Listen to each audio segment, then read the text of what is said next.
Welcome in to the Hungry Pauper.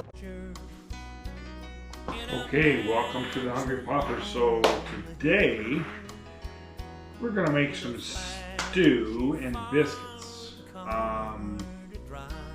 This is gonna be a homemade stew, and this meat I paid a little more than I would have had to at the other store, but that one at the other store had a considerable amount of fat that was not usable, and this was $2 more a pound, but I mean, look at the fat on that. I mean, so it is what it is. So we're just going to make stew out of it anyway. So there's that. So we're going to do fresh carrots, fresh celery, and an onion.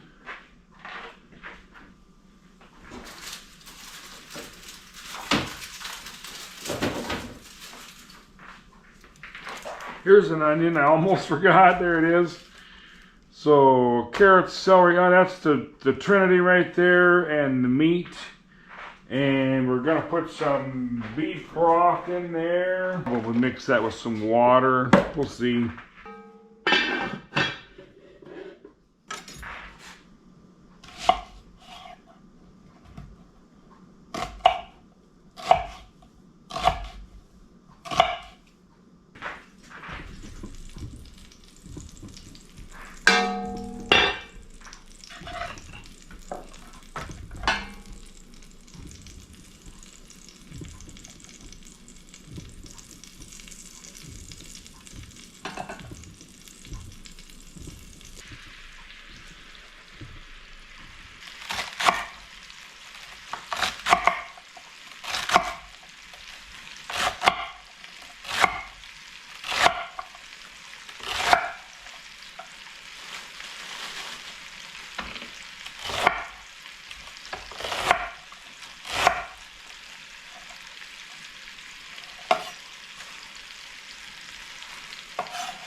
Okay guys, so I've chopped up the carrots, the meat's browned, and I put about 2 cups of beef stock in there, and we're going to put some water in there too, because it's going to take more than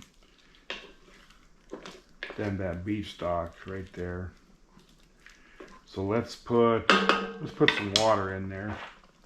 Okay, here's 4 cups of water.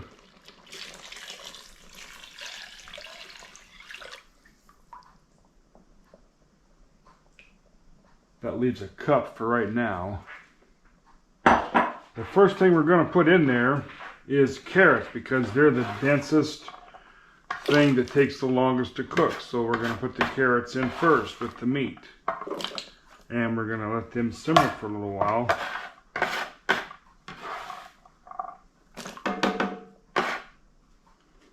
Now there is going to be a recipe included, but I'm not following it to the T. You know how I do things. I just sort of throw stuff together. So here it is. See, that's plenty. That's more carrots than the thing says. So let's get the top back on that and get it to simmering for a little while. Okay, so I've got the potatoes, and you know I don't peel those smaller red potatoes because you won't have nothing left by the time you do that. So they're chopped up. I cut them in half and then flipped that on its side, cut it in half again, and just went down through there a few times. So I know you can picture that. So let's see what we got going on here. That smells pretty good. Been cooking long enough, probably could have a little taste of that broth without endangering myself. It's probably all right. Nothing Nothing different than just meat and vegetables there. What was that? What was that for? Oh, you have to remember. Let's see what's going on here. Needs salt. Got plenty of pepper in there. It does need a little bit of salt. Let's just give it a little bit of salt.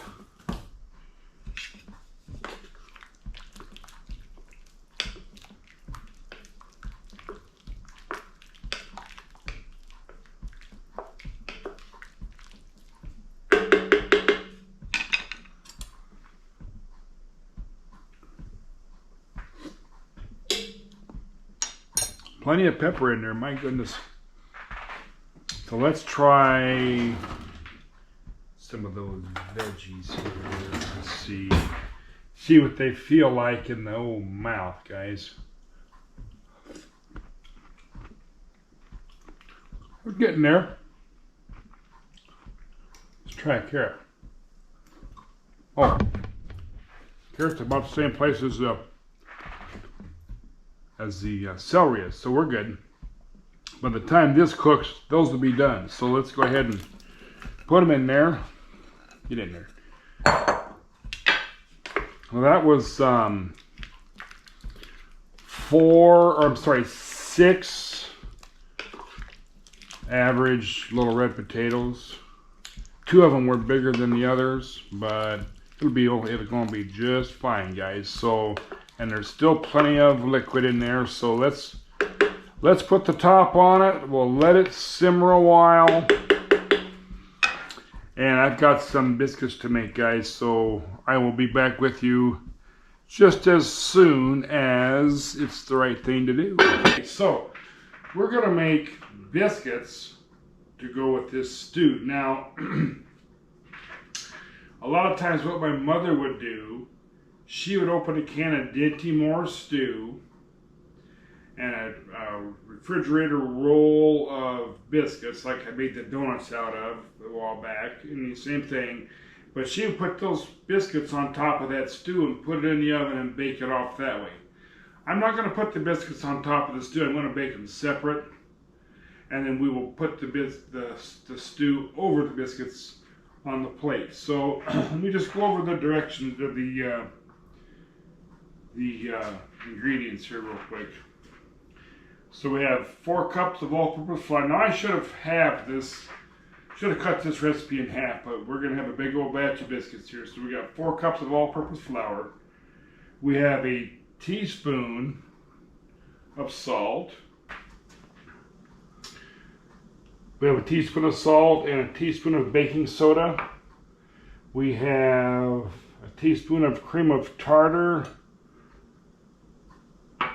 and 4 teaspoons of baking powder. We have a cup of lard. Now I weighed that to be the equal cup of 227 grams, so I wouldn't have to mess around with stuffing it in a cup and then scraping it out. And then we have 2 cups of buttermilk. So let's put our dry stuff in there real quick.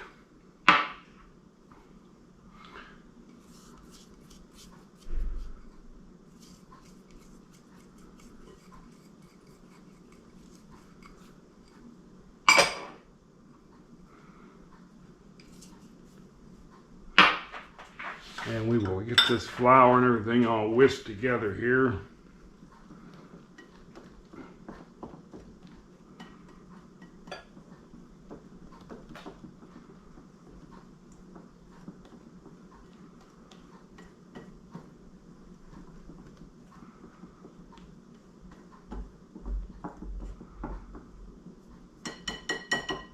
So there's that.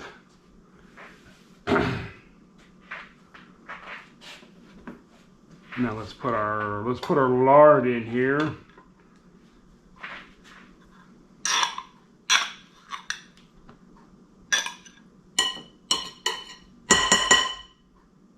Okay, I tracked down a pastry cutter today, and we're going to go ahead and get this lard mixed into the flour. We're going to make this into a pea-type crumbly texture.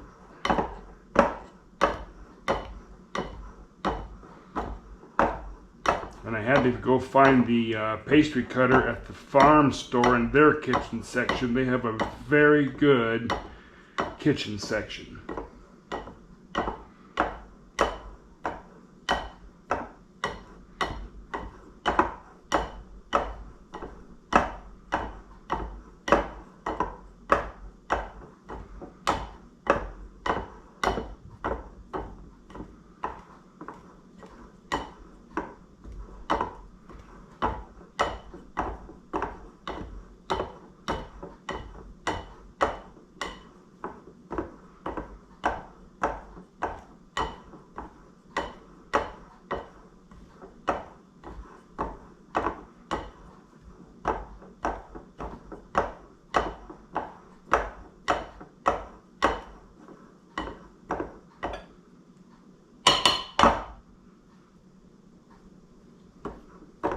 And that's about it.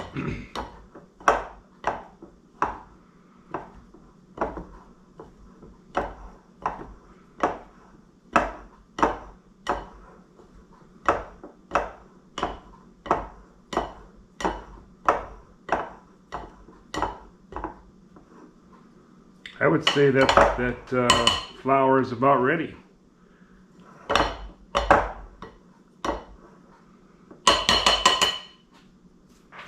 Ready for the buttermilk, guys.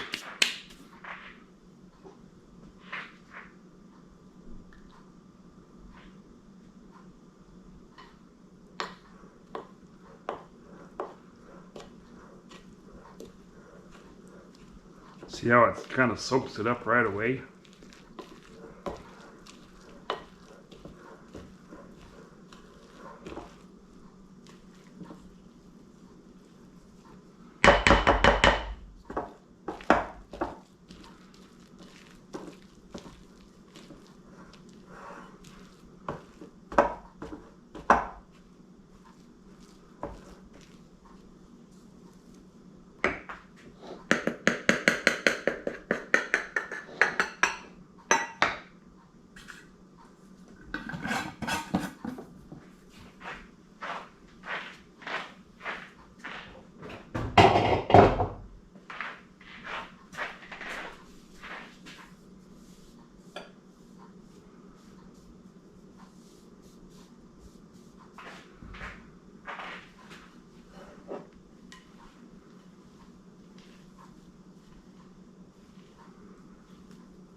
Hey guys, so on these southern recipes for the cat head biscuits, what they're talking about is the top of a cat's head between its eyes and between its ears. That's spaced in there, and that's generally a pretty good size.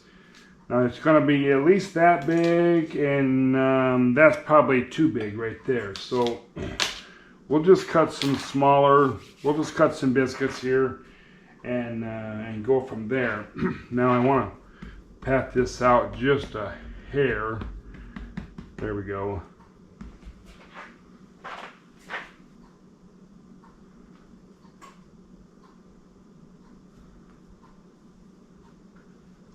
Well, that's all will fit on my sheet.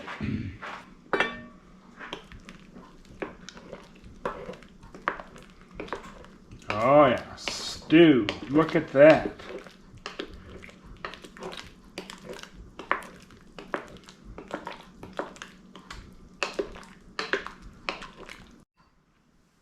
Hey guys, it's all done. The stew is done. It's got a nice thick broth to it. That was the result of coating the meat with flour and the spices before we initially browned it. That helped it to thicken up. And let's check the tenderness of the meat. You know, it's okay. But I will say,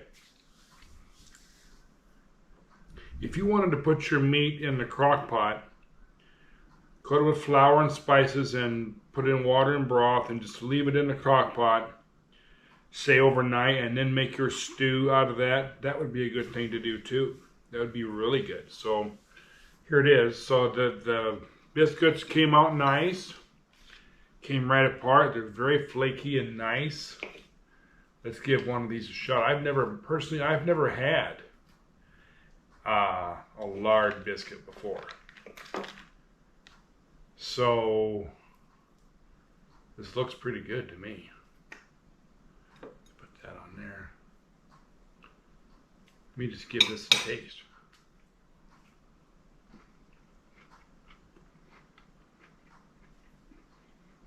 Now that is really good. The texture of that is unbelievable. Unbelievable with that lard. You gotta try that. It's really good. It's better for you than Oreo or whatever. Let's have something to drink here so I can wash between each one here.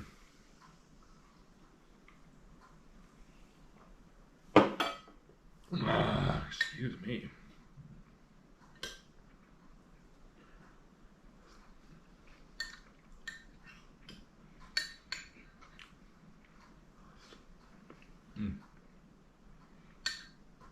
I'm just trying each one to see how done they are first. Oh yeah, everything is done without falling apart. It's really good, guys. Now you can make this. It is so easy to do. So easy and so good. You could use stew meat. You could use steak and cut it up like we did, like you saw me do. It's all in your control. You can do it however you want to do it.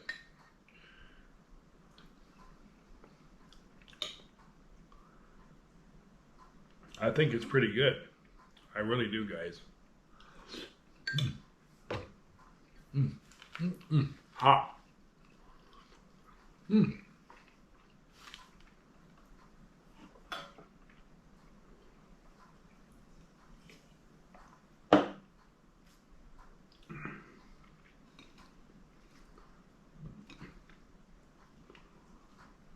Those are good biscuits.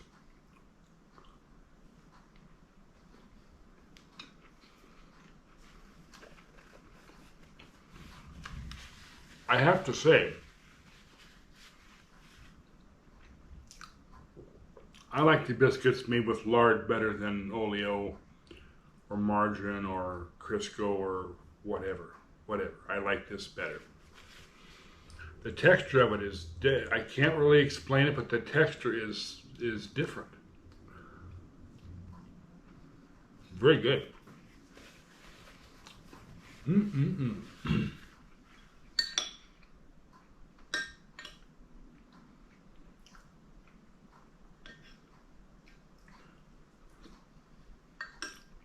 This is a pretty good stew.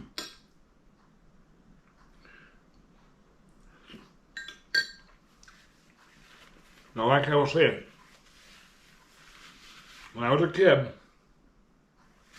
Dad would be on the road. It's just Mom and I. The other 3 kids were grown and gone out of the house. And just Mom and I. So she would open a can of Dinty Moore stew. You know what I'm talking about. She would empty that into a baking container, a baking pan.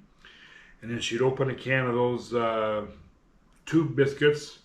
And she'd layer those right on top of there and put it in there and just bake it all in the one pan with the biscuits over at one time. At one time.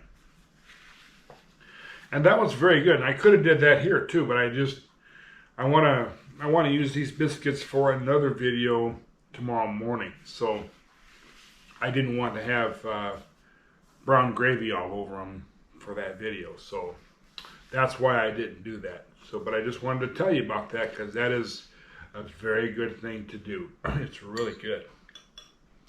So I thank you for watching the videos, and we'll see you on the next one, guys. Bye-bye.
of each other.